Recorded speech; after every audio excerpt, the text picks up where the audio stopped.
Hello there, guys, and welcome back to another video. The first episode of Esteemed and Ahsan in an awful long time because life's been very busy for the both of us. But it's good to have this wonderful face alongside me. This, of course, is Ahsan, the connected one from the 9320 podcast. How you doing, my friend? You good? Good morning.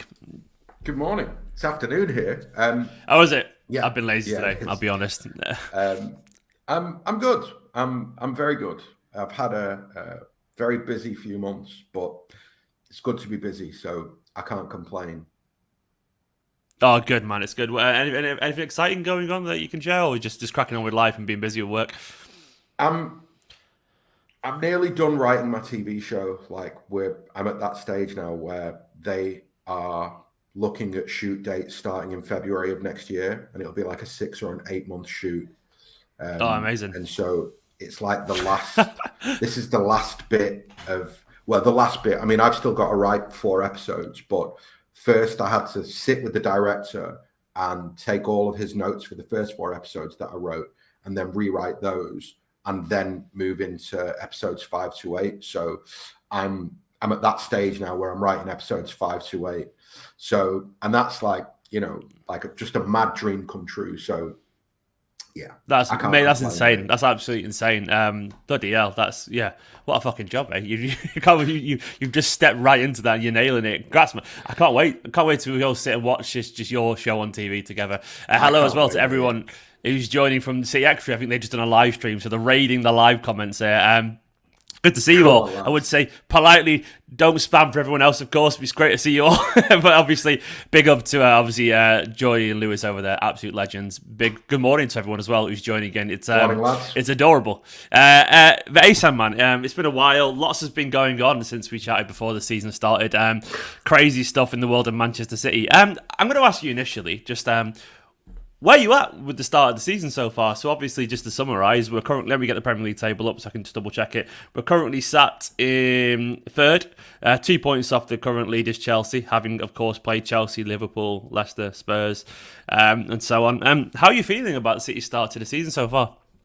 Yeah, I mean, I think we've got to go a little bit further back to the end of the transfer window and not signing a striker. And, other than like completely humiliating me and taking me from the connected one to the unconnected one, I think that Nah, don't I came worry. We into all the. know you. I, We all know you City wanted to sign a striker, so you weren't wrong there, were you? Let's be honest. yeah. I came into. I came into the season apprehensive, and I was apprehensive because I didn't know how we had such a tough run to start with, and we had no Yeah, pre-season, so it was really difficult to have perspective on how we would perform. And I think it's fair to say that for me, we picked up where we left off yeah, last season, and I just what I mean by that is just the levels of football that we're playing are at those levels that they were at in the final third of last season, and that's maybe the most complete football that I think City have played under Guardiola. Because I think actually not having an Aguero, not having a nine, you have to play. You know, it's like death by a thousand cuts, that kind of vibe, and we've really perfected that. I think. So no, like I'm a little bit with Pep that I think in this part of the season, generally it's not about results, it's about performances. It's about like, are you doing the things that show who you are as a team? yeah, Um, yeah. and we've really shown that. I mean, there's been a couple of exceptions, but in the main, we look like peak Guardiola City. And that has really surprised me. I mean, like, I said a few times on our pods, I still think we're the best team in the country. There's no question about that from a That's a footballing perspective. fair summation in my personal opinion. I think we've seen enough to Mm, prove that as well. So I think that's fair. Yeah. definitely. But I think that there's a difference between being the best team and winning all your games and also showing why you're the best team. And I think the thing that excites me the most is that right now we're playing at a really, really, really high level, and we're getting the results. Like if you look at again, if I'd have said to anybody, we'll take 4 points off Chelsea and Liverpool away, nobody would have believed me. Everybody would have gone, no way. Like we're not going to Yeah, do yeah. that. The people didn't. I remember the comments after the Southampton game. I was like, "We're losing all 3 games against PSG." Exactly. That was it, and that was the mood, and that was the mood. So, yeah, you're not wrong to say that, because that was genuinely the perception of Manchester City. That all of a sudden, and I did a video where I said like the season, like the Southampton game, kind of meant nothing. And what I meant by that was like the mood of Manchester City was always going to be judged after those games, and look where we are right now. It's exactly. And also, you could go for it. I was just going to say that, like, I think part of the issue is that sometimes we react to results and performances in isolation. I think that if you look at Arsenal, Norwich, Southampton, we play relatively the same way. Like, the fact that Southampton did some things better on a day that we weren't quite at 100% meant that we didn't get the result that we wanted. But the kind of bigger picture was that where it's really stable. I think that's the thing that, we're really stable. And that obviously comes from the defense. We'll talk about the defensive record in a bit, I guess. But if you look at the defensive records, like going into the Liverpool game, we conceded like 4 shots on target all season. Yeah, that speaks to a level of stability that's really high defensively, and that gives the attacking players a platform to go and do what they're good at. So no, I mean, I think we as a whole, as a supporter base, I imagine we're all very happy with how the season has started, because there's no reason to not be. There's nothing there that I don't think that I expected us to be this close to the top with the run of fixtures that we had. Yeah. I mean, I think it's fair to say if it's not quite an A star, it's definitely an A, isn't it? It's right up there. I mean, for sure. It's. I mean, anyone who expected more than this, I would guess, was being a little bit unreasonable, is what I would say. I mean, obviously, you can expect more than what we've had so far. You've got every right to do that, but I would have probably said that's a little bit unfair. It's like, given the games that we play, but where we're at right now, and looking where our apparently untouchable rivals like Chelsea and Liverpool and so on, and United that we were meant to be fearing, where they're at right now, given the games that we can play comparatively, it's unequivocally that Manchester City have had the best start to the season, in my personal opinion. Yeah. I don't think you can look at the fixture list and draw any other conclusion. And I think it's almost certainly that City have had the best performance by a far of any Premier League team this season against Chelsea.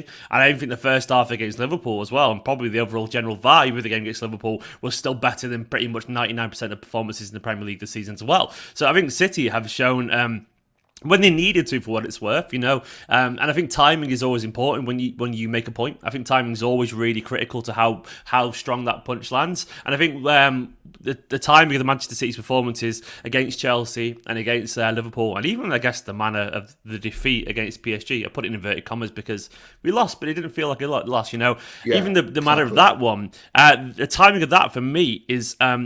That's the crucial element of this. I mean, you play all those 3 teams separate, apart, and whatever, and it doesn't have the same weight as they do together. But right now, after the Southampton game, given the fact that it's near the start of the season and so on, and everyone was so hyped about Chelsea and Liverpool and etc., and I think that's what makes those performances even more impressive, and I think that's what makes them even more potentially scary for our rivals. It's because it came when it did, and because it's answered questions so early on in the season. And if City'd have to wait until November or December to have these performances, and we don't really know where we're at, I guess the mood would be different. But right now, we've just got into October, and we already know this Man City side of the real deal. And actually, no, these apparent deficiencies aren't nowhere near as bad as we thought they're going to be. And actually, this City side don't lack a motivation. And I think all these questions been answered now.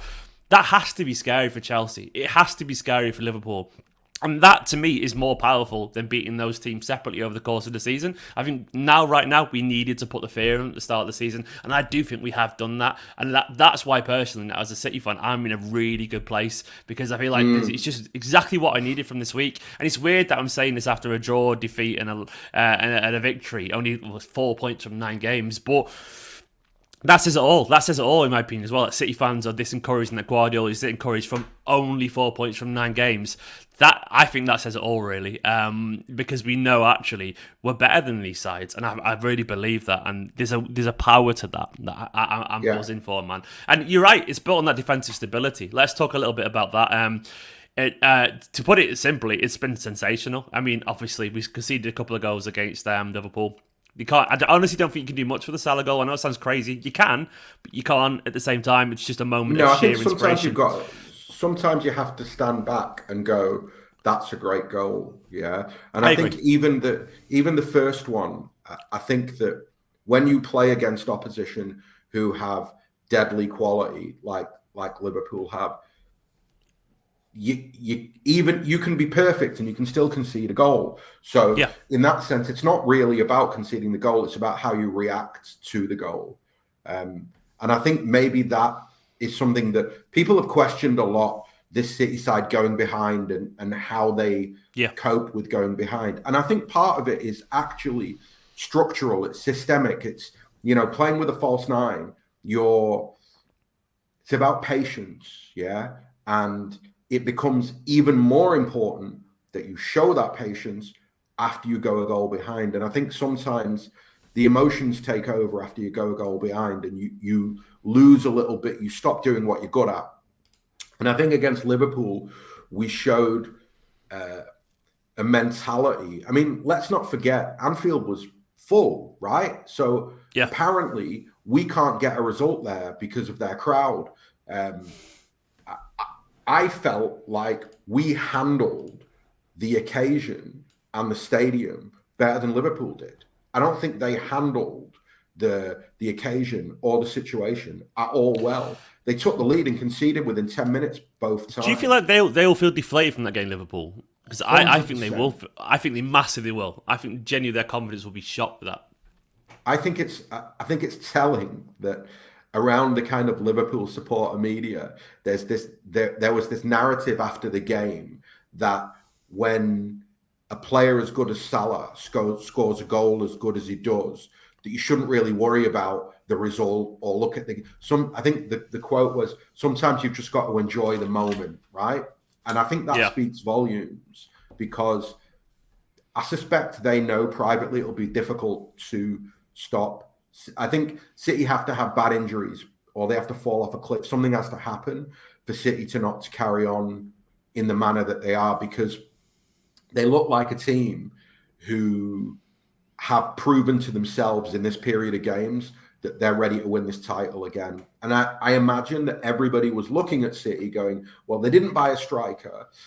They won the league last season. That means there'll be some complacency this season. Let's see how they do in this period. Let's see what we can do and how far ahead we can get. And they haven't managed to do that. And, it is built on defensive stability. And I think, Yeah. but that's also partly that's down to the system. Like, the system is, I mean, when you smother a team like Liverpool in the way that we did, when you smother a team like Chelsea in the way that we did, that's saying something. That's really, really saying something. And you can almost forgive the striker debate. For me, certainly, I can, when the collective performs in the way that they currently are doing. Do you think we have a like?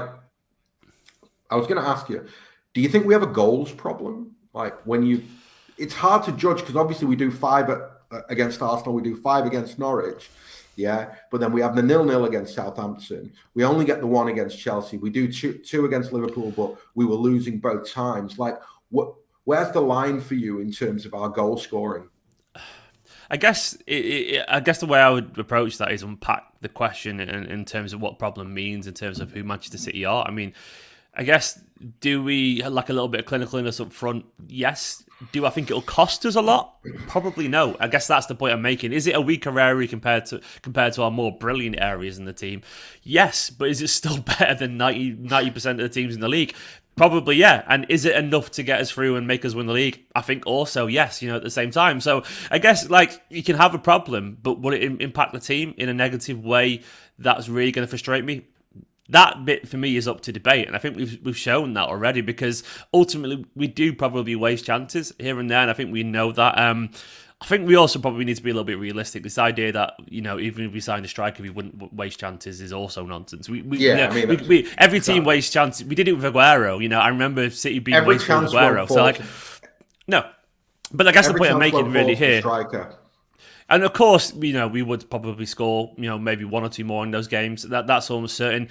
But what I will say is, when you've got a manager as good as Guardiola, and you've got players as good as we have, usually the solution kind of it finds itself. And last season, Gundogan became the solution because he's got brilliance, and there's an element of like pride within these plays or ingenuity that they have because at the top of their game. So they usually find a solution to a problem because they're just that good. They're that good, and it's not ideal. And I wish we didn't have to kind of slightly botch it, if that makes sense. But I think we probably will do it, and I think we probably will be good enough. Do I think we're going to struggle to score goals in most games of the Premier League? No, we probably won't, because we'll smother them so much, like we did against Norwich and Arsenal, that we'll probably win comfortably even if we waste 10, 15 chances. So the problem is, I guess it's not ideal, and I think maybe occasionally, I don't think Southampton, for example, is a striker issue. We just play badly. That's not a striker problem. That's a playing badly problem, and that can happen if you've got Aguero, Messi, Neymar, blah. It can happen if you've got anyone. Some days you can have a bad day, and I think sometimes we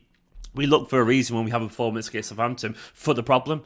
There's an argument to say that maybe if you had a world-class striker, they would actually get us out of jail and do something a little bit special with a half chance. Yeah, I can see that, but I think we probably presume the grass is always perfectly greener on the other side, and every little problem we've got would be solved by another person. It isn't. There's going to be different problems with different solutions and so on. I do wish we had a striker. I do think there are occasions where we can sense that lack of clickiness up front. Having said that, I do think eventually we'll solve it. I think we will sign a striker next summer, most likely. I'm interested in your thoughts on it in a bit, actually. But in terms of the actual goal scoring stuff in front of goal, it does kind of lead me a little bit onto something I want to talk about in a minute. Because I want to talk about Ferran Torres and Sterling, actually, very shortly, and because I think there's some interesting discussions to be had about that. But I'll just, I guess, summarise where I feel about it.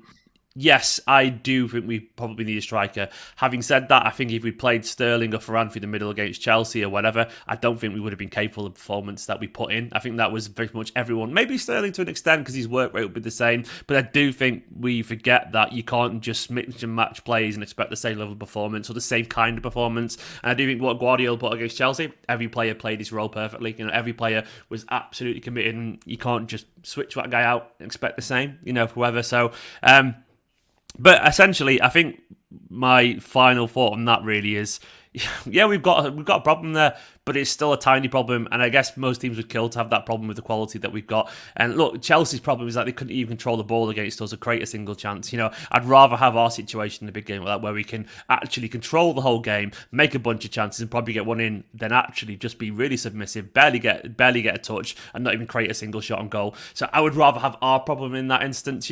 So I guess we always presume everyone else hasn't got any problems because in theory they've got a perfect squad. But Chelsea players moan about their squad in the way that we do. Everyone moans about their own squad. We're not as aware of it because we don't pay as close attention because it's not our team. So yes, we haven't got a perfect squad.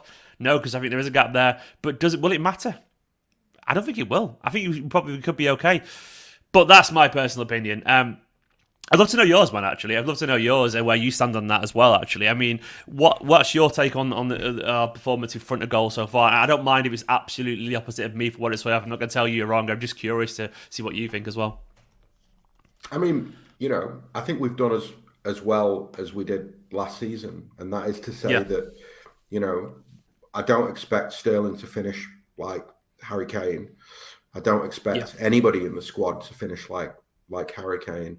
I think they all can be 20% better, 30% better. I think, you look right across the front line, and I think probably Foden is our most clinical forward, and he should have scored the first chance he had against Liverpool. So there is room for improvement right across the board.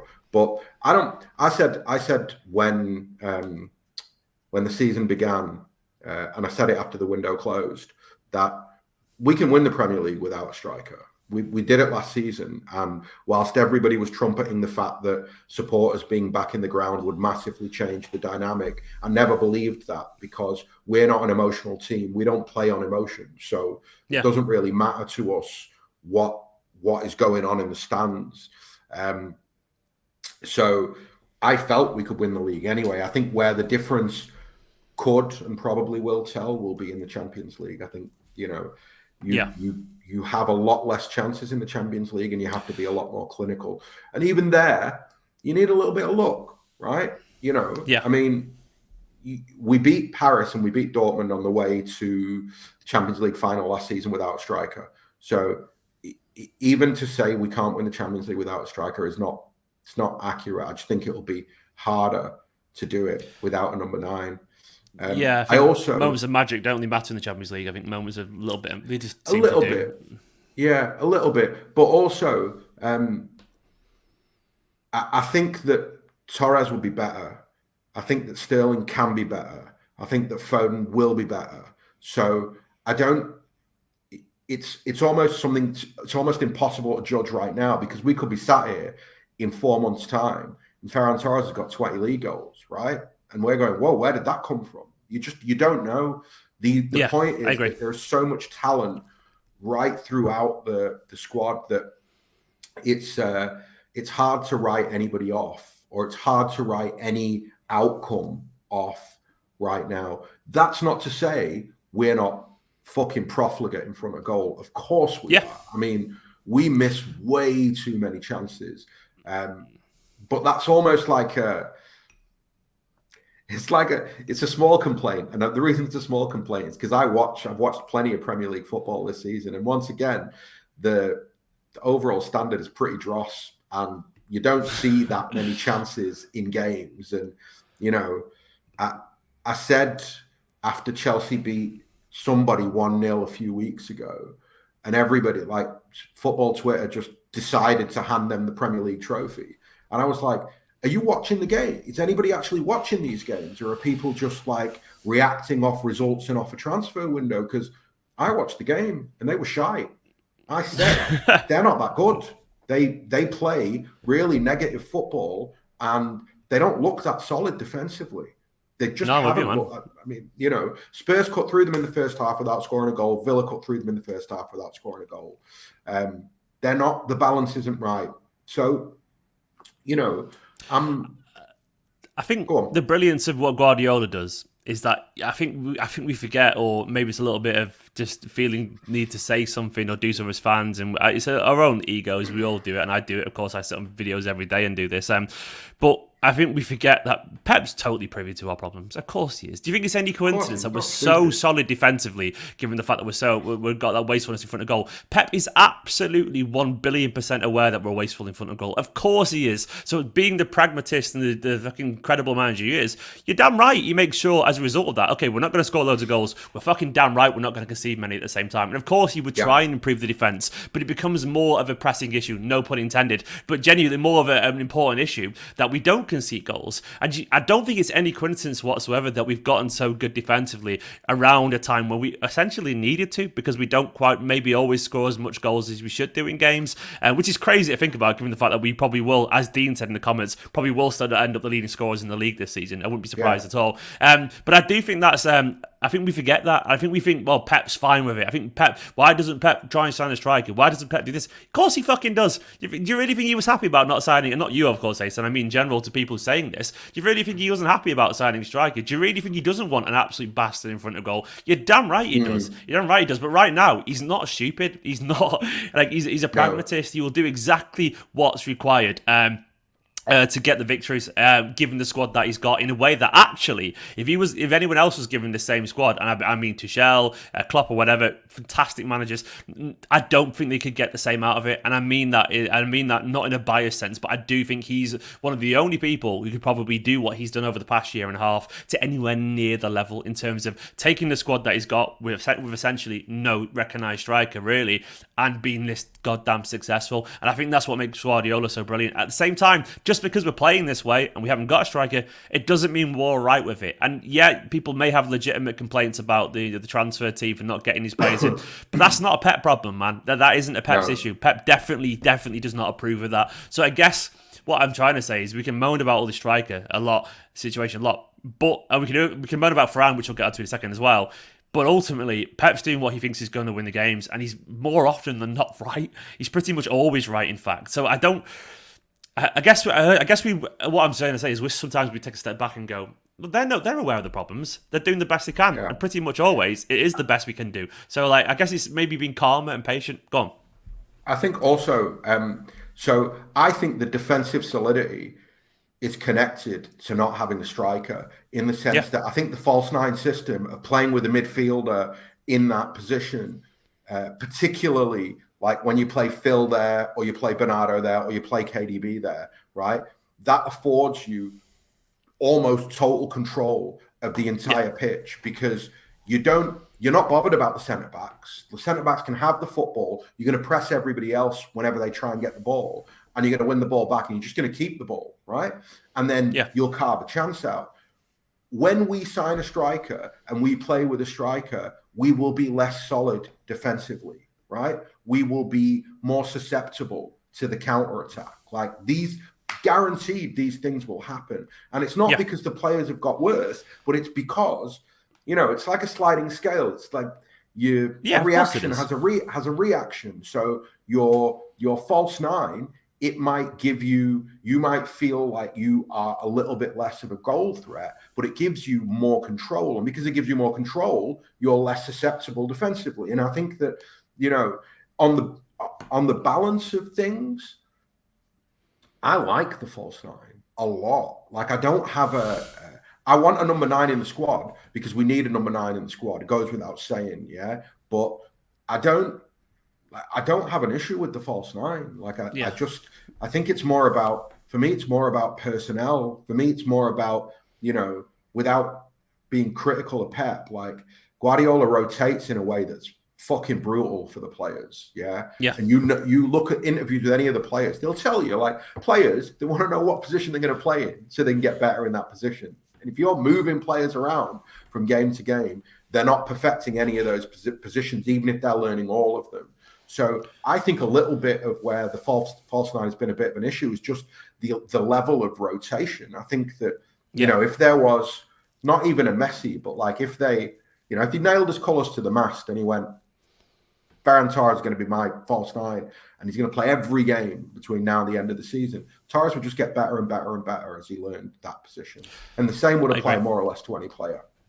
Get to a super chat from Mason Pervez. Thank you so much, mate. It says, morning, gents. For me, I would rather have 5 players scoring 12 to 15 goals each than relying on 2 free guys to score that many goals. Common sense. I mean, I guess what the ideal world is both, but at the same time, I think Guardiola right now is probably in that headspace. He probably thinks we haven't got the players to rely on scoring loads of goals, so actually, let's try and work it out as a team, essentially. And I think you're right to an extent. I think that currently is our situation.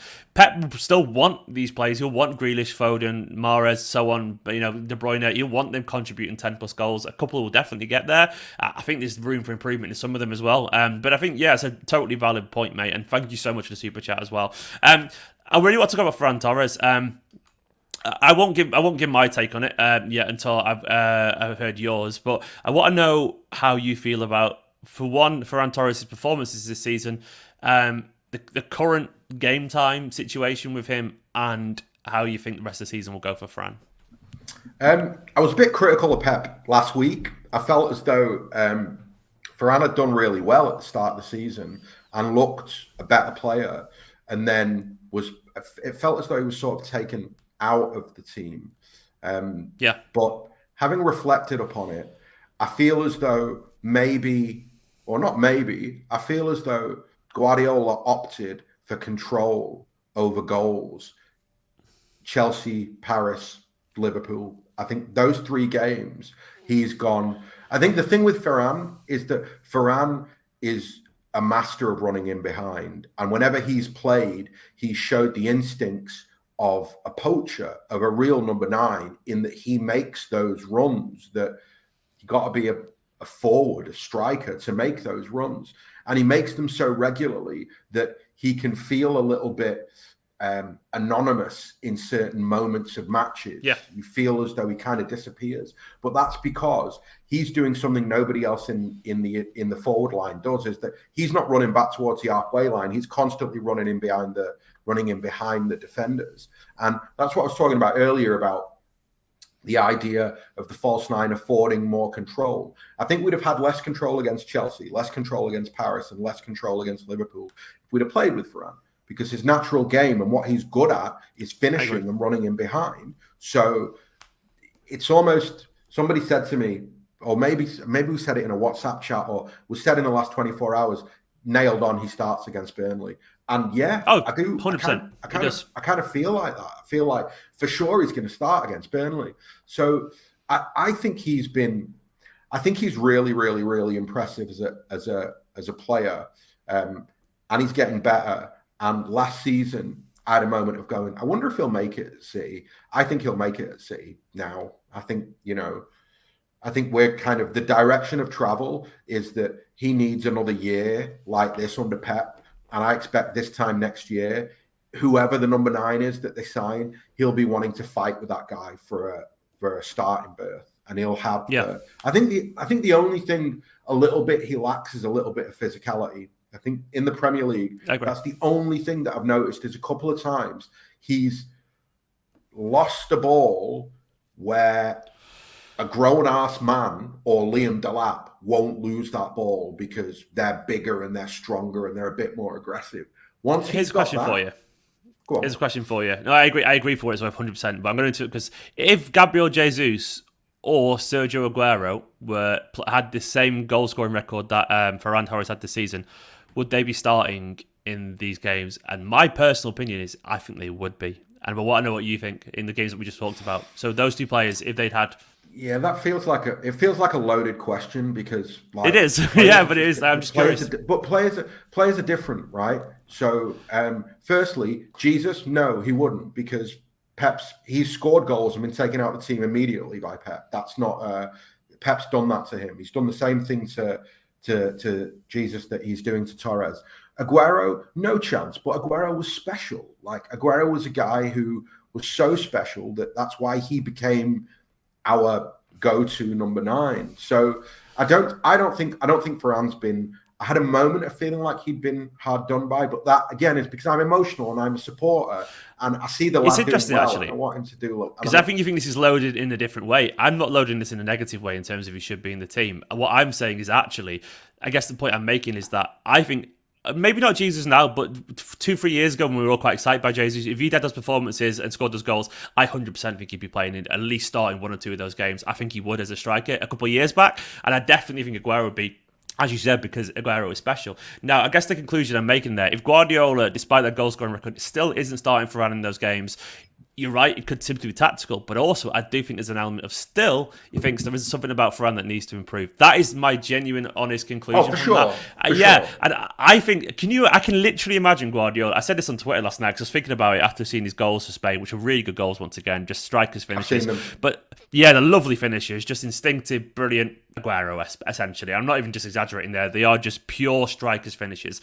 And I can't see any reason why he would not play him other than just to make a point, or just mainly because he probably thought it was a better idea. But the fact he didn't bring him on as well, there's something to me that says that Guardiola is trying to make a point in Ferran, not because he's a dick, just because I genuinely think he thinks it's for the best of him. He did it quite a bit with Foden when Foden was developing, and I can even imagine Guardiola saying, "Oh, you think scoring a few goals is enough to start with Man City team?" No, it isn't. It isn't. I don't know what it is. It could be the physicality, and it does seem a little bit quiet every now and then.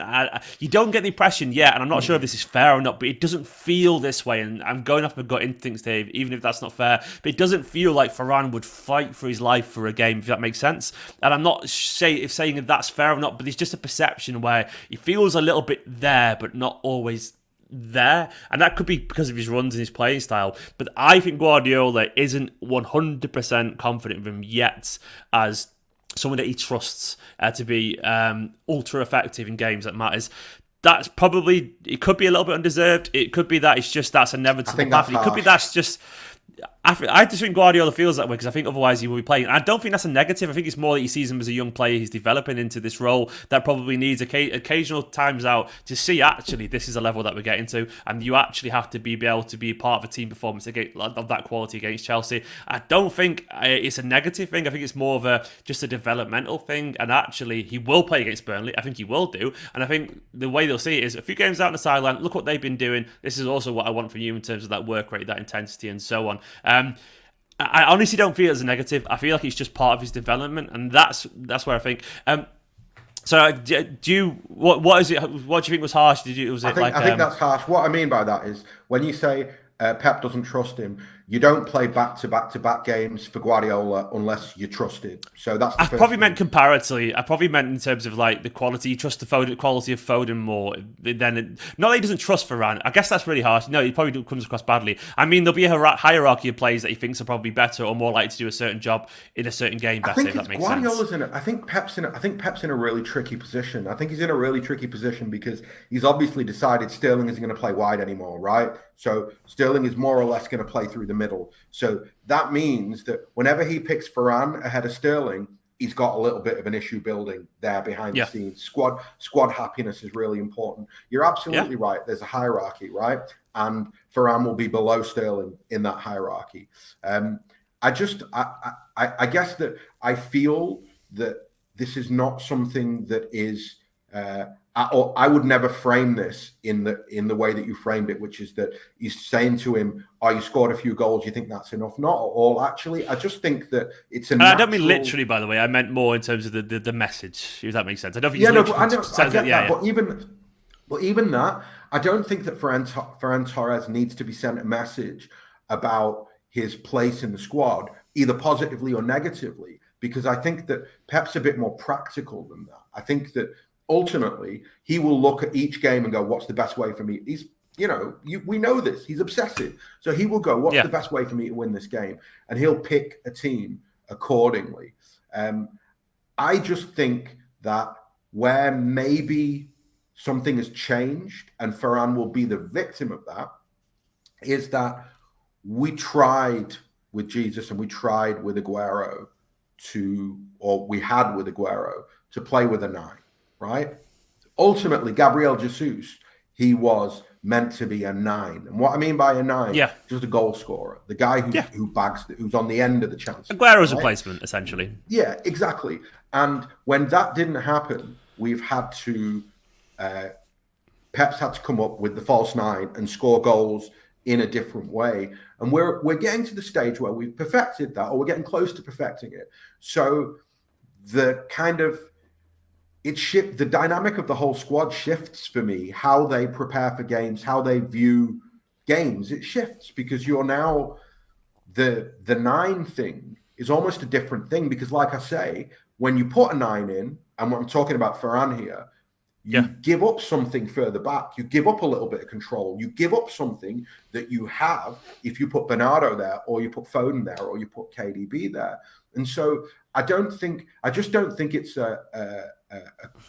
something that I would view as a learning curve where he's being taken out of the team so he can learn.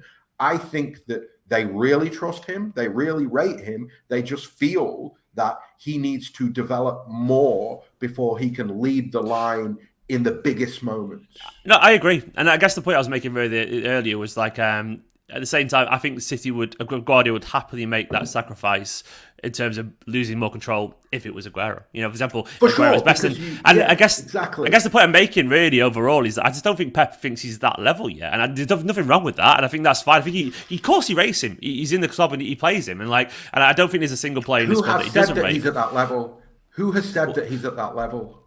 And I don't think anyone's saying it. I guess the point I'm making broadly is when people are clamouring for the start every week, we probably worth remembering that actually it might just be that they think he needs a bit more time, and that's it. And I think that's fine. And I think we presume because he's scoring some goals that he's past the developmental stage, and we forget he's not even close to that. I think he's still got an awful lot to learn, and I don't mean that in a negative way. Actually, to me, that's one of the most positive things I can say about him. If he's already scoring this many goals already, and he's still got a long way to go at this age, that's fucking frightening, and it's brilliant. And look at the level 100%. Foden is now till 2 years ago, and that is the point with Ferran Torres as well. So I think essentially, I'm just trying to call for patience because I think Guardiola right now thinks there is something to do, and if Guardiola and the coaching staff perceived him right now in terms of overall quality as special as Aguero, as clinical to Aguero and so on, I think he'd be playing in some of these games. But I think the fact that he isn't, to me, suggests actually maybe they think he's just not quite there yet, and I don't think there's anything wrong with that. And I guess that's the point I'm trying to make overall, is like he's just not quite there yet, but he's getting better clearly, and I think that's fine. If he had a worldie in him, right? If he had a goal out of nothing in him, I think that would be the tipping point. I think they just keep playing him, right? I think the fact that they keep taking him out of the team, I think it's just more to do with the fact that he needs very particular type of chances right now, and he needs the game to go in a particular type of way. I mean, look, it's no coincidence, right, that he does really well for Spain when games get stretched and he's got space to run in behind. Like, you look at a lot. I hate to be critical, but the level is lower. International football it's vastly lower, and that's my controversial opinion. Exactly. It's miles lower. It's not controversial. You're right. Like, in general, it's a lower level. But I feel that his. I'm just really excited by how he can develop, because I did exactly where this conversation began. I was there. I had a couple of weeks ago. I said on a 9320 review pod, I was like, I feel a bit for Ferran. Like, just weird that he's in the team and he scores, and now he's just out of the team. But I think that I always try and eventually like take a step back, maybe because I'm Pep obsessive. So in the end, I don't question Pep. Like, in the immediate emotion of a decision, I might question him. But as soon as I've reflected upon it, I go, somebody said to me once, right? And I can't remember who it was, but they said to me, when you look at a team sheet, right, rather than getting annoyed about the manager doing something you didn't want him to do, try and figure out why he did the thing that he did. I agree. Yeah. So I'm more. No, I'm with you, man. I'm with you entirely. I guess the way I see Guardiola is, does he get more things right than most people? Yeah, as simple as that, really. And does he? Yeah. And is there logic to it? Is there a method to his madness? Pretty much always. Alfie's just said in the comments, which I think is a really good one, said, is it a bad thing that Torres is a striker who will consistently score for us against the bottom 10 teams? I mean, that means he's perfect in the squad for us. And I think that's a really good way of looking at it. 100%. Right now, Ferran is literally the guy who will fucking kill off those teams, and where it's a little bit more open. And that's great. And eventually what you want Ferran to develop then is essentially develop his quality up the table in terms of the team he's playing against. And I think we are. I think we will see signs of him getting there. And I would love to know how you feel like Ferran would have felt. You know, I mean, because I think it's quite interesting that obviously didn't play for a few games, missed out the biggest games of the season so far, if being honest, for Man City, and didn't even get a sniff. Plays against Spain, scores a couple of goals. I mean, I guess this is the point where we want not a reaction, because that's probably not really fair because he wasn't castigated or anything like that, but he has to take note of that, doesn't he? You know, he has to take note of the fact that he was essentially put to the side, not rudely, just he was put to the side for these games. And how do you think he'll react well to that? I mean, do we hope he'll react well to that, I guess? I don't think that... I think he'll know his place in the hierarchy of the squad, right? Yeah. So he'll look at the number of goals that Raheem Sterling has scored for Manchester City in the last 4 years, yeah? And he'll go, well, of course Sterling is ahead of me in the pecking order. That's the reality of it. Yeah, it's a little bit like when Jesus came in and he was accepting of the fact, well, Aguero's ahead of me. He's a legend at the club. So yeah. I think that I don't think that Ferran would view being taken out of the team too negatively right now. I think he's still young enough. He's still early enough in his City career that he will value as much. You know, it's that idea of you learn for young players, you learn as much sat on the bench watching the senior players playing a game as you will being part of that game. So, and he will be seeing how Sterling plays that false nine role, how Grealish played it, how Foden played it. He can learn from all of those guys. And, you know, I think it's something that we're praising him to the high heavens, but there are lots of things that he can improve in his game. He can be very ineffective. He can be very anonymous. There is a lot of, you know, there's a lot for him to improve a hell of a lot. So there isn't I don't view him as a kid with an ego so big that he's like Mbappe going, well, I know everything and I'm the best, right? He's not, I don't think he's like that. So He's hard working by the looks of it, isn't he? Based off his own social stuff. He seems to be focused, and that it could be the best thing that ever happened to. It could be like, okay, well, this is what I've got to do, you know, and it could be that. And you think you're right. I mean, this is a question, by the way, another one. Dragon Ajigo was mentioned this a few times, and the summation of it is, I guess, and I'm slightly paraphrasing the question here, but can he do enough really to stop Manchester City signing a striker this season? Because that's a big question. My gut instinct is probably no, but I'm interested to see where you go. No, because I don't think. I think that the need for a striker is the need for something very particular. And it's not just a number 9. I think they are desperate for the physicality that a number 9 brings, that Kane would have brought, that Haaland could bring, that Vlahovic. There's a reason why we're linked with a particular kind of striker. Yeah. Can he develop And that? He's not small, is he? He's not a small guy, Ferran. But what is it like? Because he's like 6 foot and he's decent pace and he's quite built. But there isn't that physicality there. Do you think that's just an adaptation thing, or is it just a mentality thing? Because a lot of players can be big but not strong. I know that sounds really weird, but it's almost like a. I don't think he's aggressive enough, and I don't know if you can that. learn that. I don't know if you can learn to be. I mean, you can learn to be a bit more aggressive, yeah. Don't know what I'm saying there. You can't be like I don't think that's a realistic thing to look at. I think the more realistic thing to look at is that you want 2 top line strikers when you play minimum. You want 2 top line strikers when you play with one up top. And the question should be: would Ferran Torres be enough? Would Ferran and another number 9 be enough to consign the false 9 more or less to the bin? And I think it probably would. I think that if you bring Kane or Haaland in and you have Ferran Torres there, I think the false 9 becomes a lot less of a go-to thing. No, I agree with that. I look.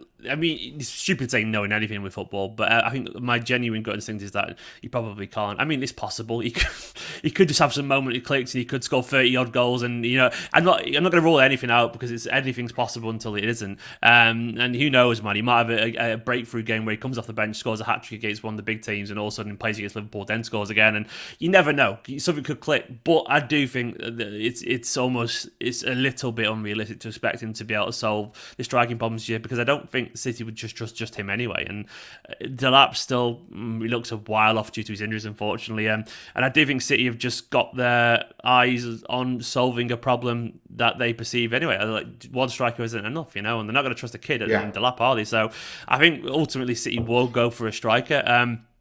Because I don't think, as well, the person we're talking about, I don't think Sterling is the answer as a striker. And what I get your thoughts on the whole Sterling situation, and what I mean by that is the context of where Sterling's at right now. If people aren't aware, he's got less than 2 years in his contract left. When he gets to the summer, essentially, he's 1 year away from a free transfer, which is the nuclear button, really, if we're being honest, for big, high-profile players. When you've got 1 year left in your contract, that's just not the summer that any club wants, because it's just a shit show, essentially, of negotiations, rumours, this, that. It's a mess. And yet we're still staring down the barrel of that. And it feels to me, unless I don't know, you've heard of this or whatever, but it feels to me actually that the Sterling situation isn't actually improving. And I think there was some reports this morning, I can't remember where I read it, I'm not sure if it's reliable, that the idea actually is just going to wait to see what his game time's like. So where do you see the Sterling situation at the moment? How do you see it developing? And what's your general personal opinion on Raheem right now, broadly speaking, not as a person, just in where he's at in terms of Manchester City? I think his attitude is much better than it was in the last third of last season. I think that's a big thing. I think you see him. I've seen him a couple of times be the first guy to celebrate with a goal scorer when he's not playing. Speaks volumes for me, that, right? So I think his attitude and his head is in the right place. His performances for City have been really poor this season. And I know that he does a lot of good things right, but I will hold everybody in that front line to the same standard. And that standard is you've got to affect the results of games. And if you don't affect the results of games, you're ineffective. So I don't think that he's been good enough by that standard. And on top, if you layer in the contract situation, I can completely understand why everybody is in the position that they're in. Everybody's in a kind of holding pattern. Sterling's going, well, I'm going to see how much I play. The club are going, all right, we're going to see how you play. Guardiola's going, I'm going to see how you react to how this season plays out. I think the one thing I'd preach a little bit of caution in is I'd really preach caution in the idea that he's finished at City. Like, I think that, Sterling offers a lot that Pep loves, right? And from all of the reports that I've read from people who seem to know people at the club, the reports suggest City are desperate for him to sign a new contract, right? That they are still pushing him to sign a new deal. I appreciate that people will look at that from a valuation point of view. I don't really look at it like that. Ultimately, if City didn't want to keep him, they'd be like, all right, cool. Like, we'll next summer find a club, we'll do a deal, off you go. Yeah. Yeah.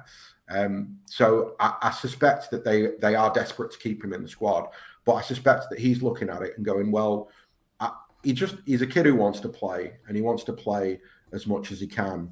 And I think that he needs to go through this process of looking around. My personal feeling is that the outcome is that he ends up staying, because I don't see why you would want to leave, even if you were a squad player at City. Like, I guess that my view is like, are you really going to move to Spurs or Arsenal to play every game and win nothing? Newcastle.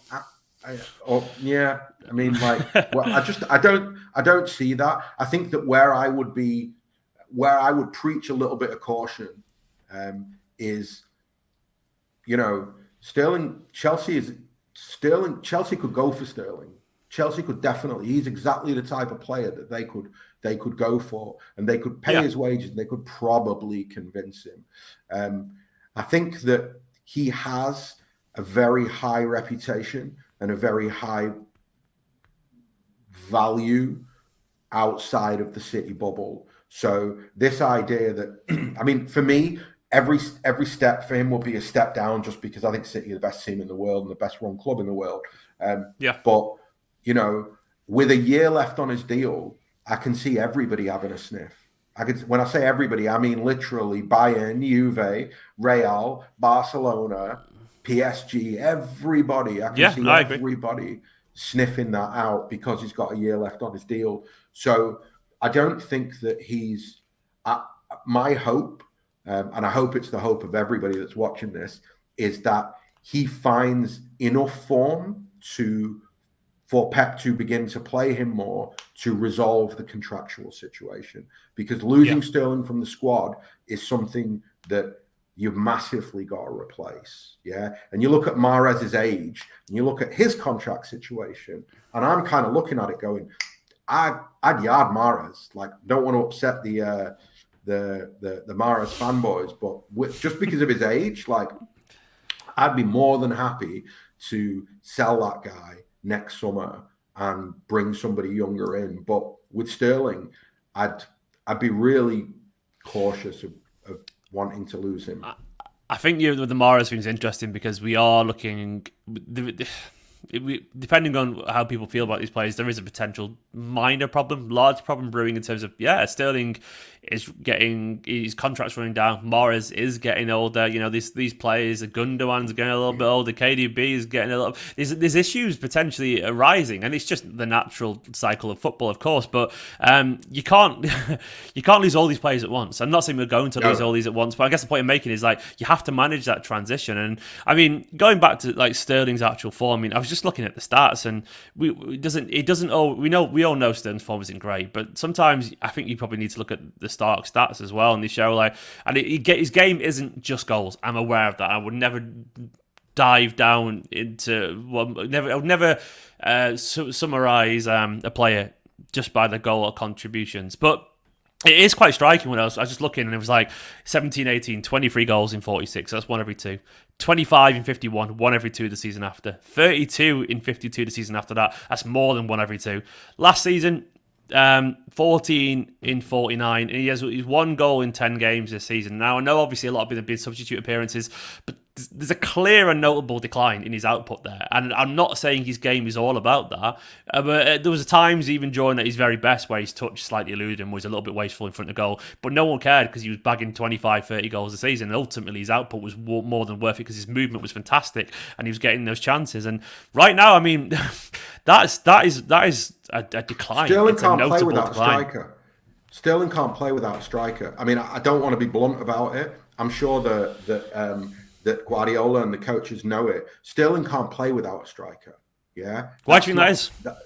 Well, because that's not his game, because he's not a clinical finisher. So fundamentally, like, other people need to make space for him to get into the positions to score the goals. But if he's expected to score the goals and also create the goals, it's too much to ask. Do you think he's buckled a little bit then? Because I'm probably slightly. No, I think it's no. I completely. Why disagree. is his touch? Why does it feel like his touch has got worse and all that kind of stuff? Because I don't. Maybe that's just my perception. I don't think Sterling's touch was ever great, but I think that his confidence. Yeah, forget about his touch. His confidence has probably been decimated by what's gone on in the last 18 months. And there's a clear line between Sterling's output when he's played with top line forwards and his output now when he hasn't. And people are going, he's declining as a footballer. And I'm going, no, he's not. He's in the peak of his years. Like, the idea that he's just done is nonsense. It's more a conversation about he's not got the right tools to flourish in this City team right now. And I think that, look at the way Pep talks about him, right? I don't think that, when Pep's really done with you, you'll know it. You'll know it in the press conference. You'll know it in everything. You'll know it. Look at the way he talked about Sterling 7 days ago, right? After, what was the game that he played? Did he start against Paris? I blanked as well in the same way you have. But he played. Go on, go for it. He started against Paris, right? So for me, everything that Guardiola says after the Paris game, it's not about anything other than having some sympathy for the lad and knowing that the conditions are not ideal for him to flourish. Now, none of that is to say that he shouldn't be doing better. I completely agree. Yeah. His goal record should be better. He should be more confident. In my opinion, that this is like a sports psychology thing. Like, Raheem Sterling is somebody should play him a video of the goals that he scored and gone, lad, you can do all of these things that you seem to be second guessing yourself at. I agree with all this, and what's worth, Ahsan, I'm playing devil's advocate here because I think that player, and that player is still there clearly. Devil's advocate once again. I'm just asking the difficult questions here because I think it's an interesting discussion to have. Is it good enough for a guy who's possibly one of the best players in world football to seemingly lose so much to his game at the perception just because another player is not on the pitch? If that makes sense. Like, is that a fair thing to do? Because he obviously wants an awful because. He lost a lot of money, you know what I mean? And KDB wasn't exactly anything other than brilliant last season without a striker, and he's probably one of the ones who's most affected by not having a striker as well, because his statistical output is even worse without a striker, KDB. So I guess the point I'm making is Phil still looks confident without a striker. Different players, I'm aware, but should elite players? I know this could be unfair, but I'm asking this question because I think it's a relatively fair question. Should players who get paid over 300 grand a week potentially, or he'll be with the amount of money he earns? Oh no! But I guess if you're a superstar, should you be able to be the one to lead the team and play anyway? It's just a question. So I'll answer your question. Ruben Dias is a superstar. Take Rodri out of the team and then talk to me about what Ruben Dias looks like. Yeah, we didn't play with a traditional defensive midfielder in the Champions League final, and look at the absolute meltdown from everybody. Look at how everybody's like, well, Guardiola just fucked it there. Like, how are we meant to win a game without a holding midfielder? That's one game. It's been a year and a half, though, I would say. So does he have to adapt at some point and find his confidence himself? No. I mean, he has to do better, but as soon as you frame it through, he earns 300 grand a month, I just switch off. I'm like, I don't give a fuck. But you know the point I'm making. The point is, he's meant to be. He's a superstar. I don't know the point you're superstars drag teams up, don't they? And the superstars get paid the best because they are reliable and they're the ones who drag their heads. I don't even know what that word means. I don't know what that word means. He's a superstar. What does that word mean? What are you talking about right now? He's an attacking footballer, right? He's one of the best footballers in the world at his very best, right? Who said that? Well, you don't think he's one of the best players in world football? He's best. I'm saying he is, though. At his very best. Well, look, there's loads of players who, at their very best, are one of the best footballers some of the best footballers. I guess what I'm saying is, when does personal responsibility come into it? When does personal responsibility come into it, Sterling? I'm just genuinely asking the questions, which I think. What is that even a question? How even is that? What are you talking about, man? I'm about to throw my microphone down and storm off this set. Like, what are you on about? I'm not being unreasonable here. I'm not. No, because totally he's unreasonable. No, it's not. To who? With his own form. Because in terms He's of a footballer. He's not a robot. He can't. I know. But I guess the point is, you have a bad 18 months in your job, right, where you and can't get anything right. Like, talk to me. I would eventually start going, what am I doing wrong? I probably would. I'm not saying he's not doing that. No, of course he is. Of course he is. Of course he is. I'm not saying he's egotistical or anything like that. And I guess the point, I'm guessing saying I don't think it's unreasonable for people to start wondering what's going on with Sterling. Is all I'm saying, because it's been a long time. I'm wondering it. Yeah, and at what point? What's the line that people can start just losing faith in Sterling? Is what I would say. That's it. What is there a line? Are they unreasonable? Do you think they're being unreasonable? I'm not gonna say that, because then I'm going to offend half of the audience. So I don't need. No, I don't. Look, ultimately, I don't care. You know, like I don't, because people are entitled to their opinion. If people haven't lost faith, that's fine. If they have, I think that's probably fine as well. And I'm not an unreasonable person, and I'm just genuinely trying to ask the questions that I've seen repeated a billion times, because I always answer them and I defend him like you do always. But I thought it's just to get someone I respect, genuinely, which I do massively respect you, and ask him.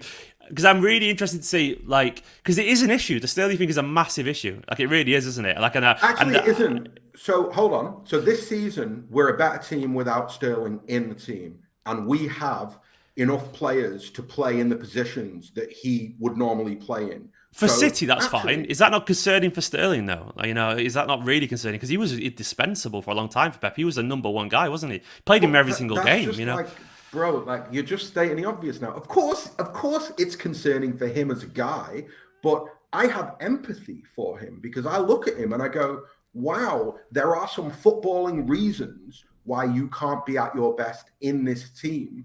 There are also clearly some mental reasons or psychological reasons why you're really struggling right now. Yeah. But all of that can be. It can't, the idea of responsible, when is he going to take responsibility?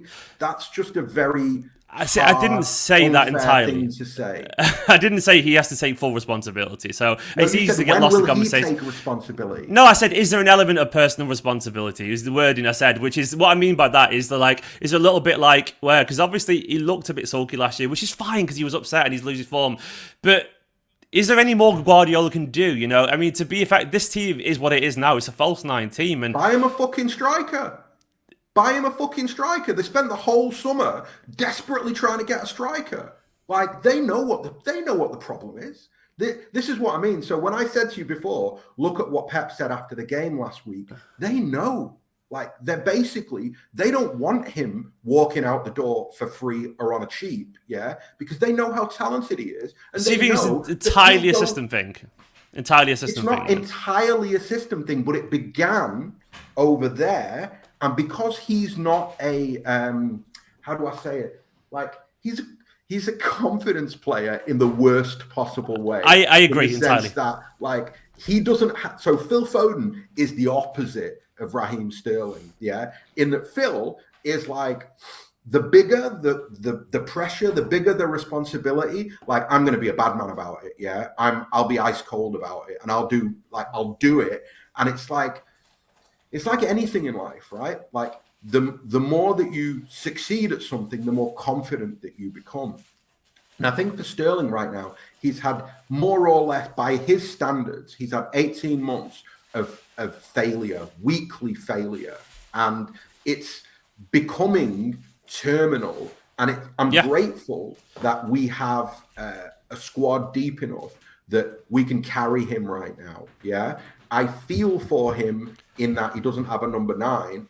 Where we can talk about responsibility is that I think that there are certain things that he could do before that he's not doing now because of confidence. And I don't know whether that requires, maybe he obviously was close to Arteta, right? Maybe somebody needs to just put their arm around his shoulder and go, look, here's a highlights reel of how good you are. These are the types of goals that you can score. Relax. He's carrying he's doing things that are very un-Raheem Sterling-like, yeah? And it comes from confidence. He's he doesn't want to have a shot because he knows that when he misses, everybody's going to go, see, Sterling can't finish. right? So it's like it's self-perpetuating in a negative way. And I agree with that. And there's an element of that's just the game, man. There's an element of like, unfortunately, and I don't care about how much they pay. So but do I guess you care about money? Do you care about money? Man. Like, no, so you know, wait. What I mean by that is, so you said earlier you began talking about his contract, right? So the only thing I care about is Manchester City Football Club, and that means that all I'm asked about is, are we going to win the next game, and do we have the players to win the next game? Same. When you're out, you're more or less dead to me. I'm asked, yeah. So I'm in this position. Raheem Sterling has been my favorite footballer for most of the Guardiola era, yeah, along with KDB. I fucking love Raz, always have done. As I sit here today, I'm a bit meh because he's not doing it. And if you're not doing it, you'd be the nicest guy in the world. You're kind of dead to me, right? That sort of proves my point, though, in a way. And I literally. If I consider myself an incredibly reasonable person. So the point of question, I'm asking these questions for a reason. And what I guess the point I'm making with the money thing is I don't care how much he's paid. The club clearly do. And I think if Sterling was given what he wanted right now, he would have signed, right? I think that's probably fair. Like about a year ago, there was an impasse with the contract, and I think we all know that. And by the way, I love this conversation. I think it's really interesting. And I honestly believe it. I'm not trying to wind everyone. I actually love it. And I think we know there was an impasse with the contract, right? How do you know that was because of what Sterling was asking for financially? How do you know? I don't. It's because I can only. I mean, it was reported. It was just reported, wasn't it? So from what I understand and what actually has been reported, the impasse was more due to the idea that they were in the middle of discussing a contract and then he stopped playing, right? And then it was like, well, okay, we'll see this out until the end of the season. And the end of the season has come about. He's gone off to the Euros. He's come back. He's had a conversation with Pep. The club are going, we want you to sign a contract. And he's gone, I'm going to see how this plays out. I didn't really play a lot at the second half of last season. If that carries on, maybe I'm going to think. Am I wrong, Gil? Didn't they start the contract even before last season? Before the start of last season? I thought they did. I thought he started a long time ago, even before his form dropped. 80 Ward got sacked, and the contract negotiations opened after 80 Ward got sacked, and 80 Ward got sacked in somewhere in 2020. So, but anyway, look, I guess the point I'm trying to make, and again, it's not having a go at you, just saying it very clearly, yeah, that the idea that he's asking for money that the club aren't prepared to pay him is nonsense. Right? The club are trying to get him to sign a new contract, and he's going, okay, I'm all right with that right now. Let's see how this goes. And that actually is not just the right thing for Sterling, it's the right thing for the club as well. Because I agree. We don't care about money. Like in the end, if he doesn't kick another ball for the rest of this season, and next summer he's got a year on his contract and we sell him at Spurs for 25 million, I'm asked. It's not my money. I'm asked about whether, this idea that he's only got a year left, it's a disaster for City. That is. No, it isn't. We only paid 49 million for him. And I think, if I'm being honest, man, I'm not asking, it's not my money either, but I do think if Sterling goes on the cheap from Manchester City, I am bothered by that personally. I think that's because I think it's an unimpressive and sad end. No, he doesn't owe us anything, but no, I guess I mean on the broader picture, I think it would be a shame if what he's done for the club, if it ends in that kind of just leaves on the cheap after a year left his contract, I think that would be a shame. And I'm not going to lose sleep over it. But the history books will reflect all the titles that he won and all the goals that he scored, and that will be more than enough.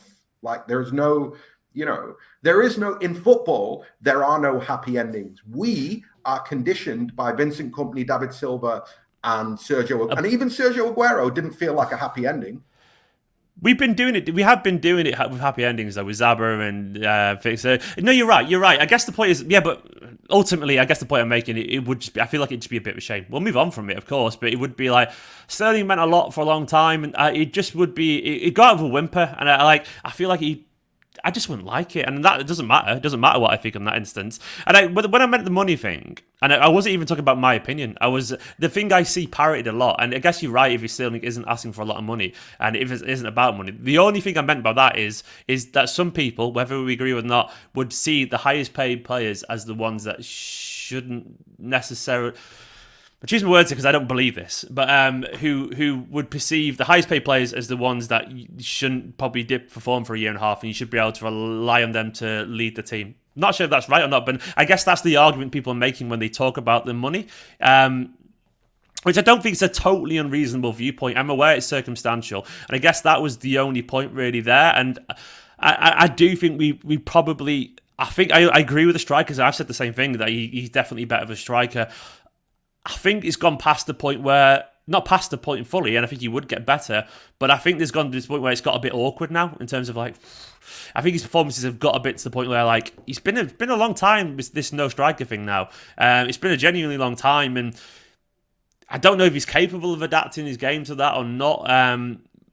But I would have hoped maybe we would have seen a little bit of him coming out of it. And it could happen, and I really hope it does happen. I really genuinely do. But I think I was maybe hoping right now we just started to see, after the summer, after he played so well for England, that we would have seen just the England Raheem, you know, and it hasn't happened so far. I do think it's concerning. It isn't concerning in a Manchester City sense because we're doing really well without him and so on. But I guess...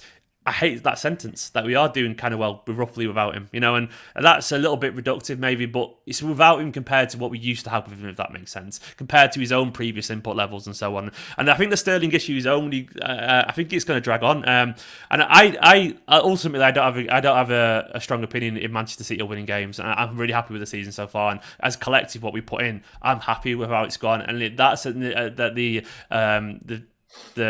neglect of Sterling.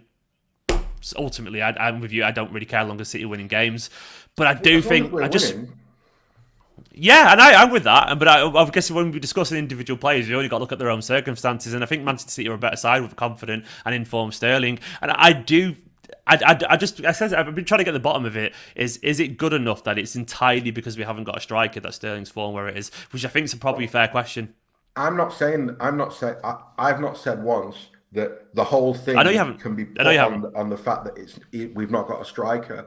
I think that it's a complicated situation for Sterling. It really is. And it's complicated by many factors. But ultimately, he doesn't deserve his place in the team, and he's not playing because he doesn't deserve his place in the team. And the team is winning. So the focus on, and I think maybe this is why I react in the way that I do, because look, people focus on Raheem Sterling, since he left Liverpool, has had a microscope on top of his head. Yeah. And whether he moves left or right, people have got an opinion on it, and they've always had an opinion on Sterling. And even in our City supporter base, right, there's plenty of dickheads, because every supporter base has got dickheads. There's plenty of dickheads who've had it in for Sterling from day one, and who slagged him off even when he was scoring loads of goals. And are now saying things they're just knobs. I'm aware of that, man. They are just knobs. Well, you know what? There's another word for them, but we won't go there now. But my point is more that when you analyse the situation from City's point of view, we're in a good position where we are with the squad, right? Raheem Sterling, even at his very worst, is a very valuable member of that squad. It's now down to the club and the coaching staff and Sterling to find a way out of his ruts and to get some of his confidence back. Now, I don't know if that will happen. Maybe we'll get to the end of the season. He'll only have played 20, 25 games and offers. And like I said, he'll have lots of offers, in my opinion, from the top clubs in the world. And maybe he'll look at it and go, you know what? I need a fresh start now. He will have been at City for 6, 7 years, something like that. You can run your race at a club and then go somewhere else and flourish again. So who knows? Sadly, I don't have a crystal ball. But I think that, you know, where I think you're right, and that's more or less where this conversation began, is that, like, he's got to be better. Like, he's just got to be better. I'm 100% with you there. Like, his performances, regardless of a number 9 this season, not been good enough. Lad, you've got to do better than that. I guess the way I see it is, because I don't personal responsibility is not fair because he's such a. The way I see it is there's a sliding scale of time in terms of when there's a tactical problem, and the longer it goes on, eventually it's like it becomes a little bit more your problem now, because it's not a shock anymore. A lot of players have had to adapt to it. Phil had to learn a new role, and he's a different player. I understand that. Gundogan had to learn a new role last season, and great players have to learn new roles, and some would do better than others. And Sterling is 100% a great player, but he's definitely not learned this role or adapted to this in the way that others have. And there's an element of the club needs to help him more, I agree. But there's an element of that's what I meant in terms of responsibility, where there's a little bit of that on him. I mean, he just has to be fortunate.